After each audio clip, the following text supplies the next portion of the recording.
This intervention by Joe Biden urging a ceasefire, why is it significant? Joe Biden's been a little slow out of the blocks. He put out the story accompanying the announcement about supporting the ceasefire today, saying it was because he was doing a lot of phone calling. He's been calling Arab states, he's been talking to counterparts in Israel. And it really reflects the fact, I think, that Joe Biden's being pulled in at least three different directions simultaneously on this.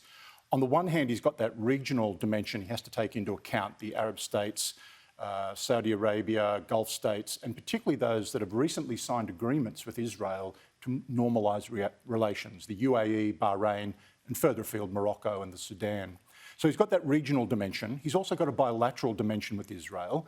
The US is a huge financial and military supporter of Israel. I think it's got about $4 billion a year in aid, about $6 billion in loan guarantees, plus provides high-tech military equipment. And by inclination, US administrations are generally very supportive of Israel.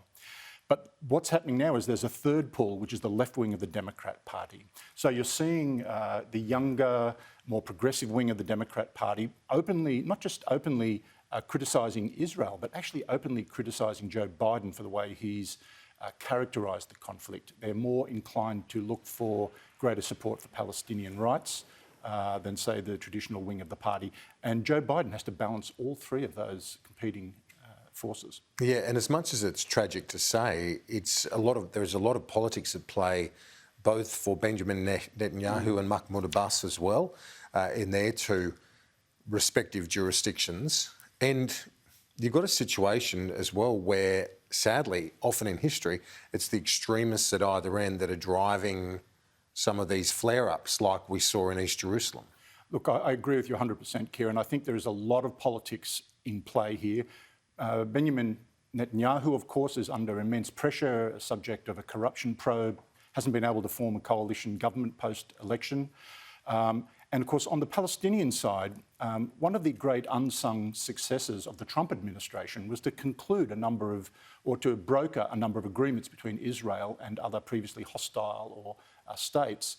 And it would be ironic if one of the reasons that the Palestinians have reacted the way they have, so I think everyone's been taken by surprise by the scale of the response, is because historically the Palestinians relied on pan-Arab unity to say no peace with Israel until there's peace with Palestine.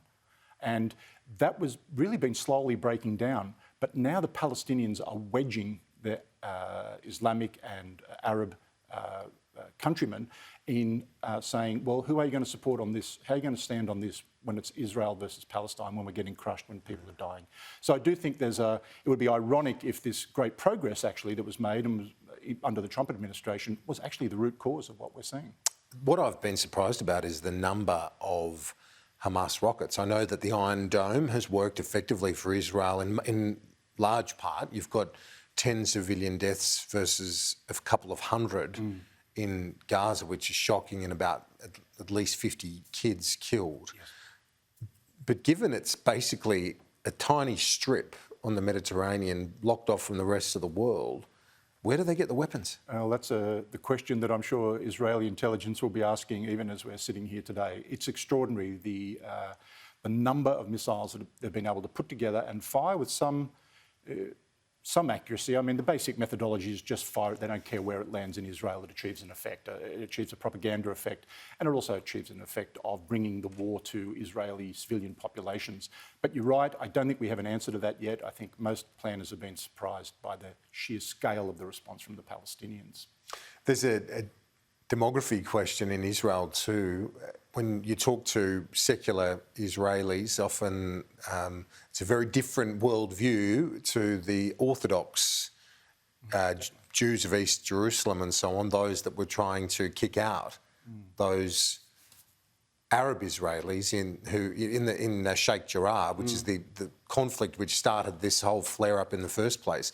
It's very interesting to look at that as a demographic question for Israel when the Orthodox don't do military service, often don't work, say praying is part of their service to the nation, but then have 10 kids, so that the numbers are gradually outweighing those that are doing the military service and those that contribute a big part to the economy. That's absolutely right. And the other part of that demographic puzzle is, at present about 1 in 5 Israelis are non-Jewish. They're Arab Christian or Arab Muslims or others. That's growing to nearly 1 in 4. And you're seeing for the first time, and I think the Israelis again have been surprised by the outbreaks of protest within Israel in communities that are very heavily Arab as opposed to Jewish Israeli, but they are Israeli citizens. And there is this growing demographic bulge in a couple of different demographics that you're right will be really concerning to Israeli political and military planners. And just before you go, something that was on, I was thinking of in the last week or so, is the 70th anniversary of the ANZUS Treaty. It's coming up this year. It was signed in San Francisco all those years ago. I wonder whether Joe Biden will extend an invitation to the Prime Minister to participate in something along those lines. You'd think the 70th anniversary, it's a big one. You would almost guarantee there will be something to mark that. A lot depends on what's on the President's plate in any given lead-up period, but you would think there would definitely be something to mark the anniversary of that agreement, that treaty, which Australian government still cleaves to very closely. Mark Watson from Bondi Partners, thanks. Talk to you soon.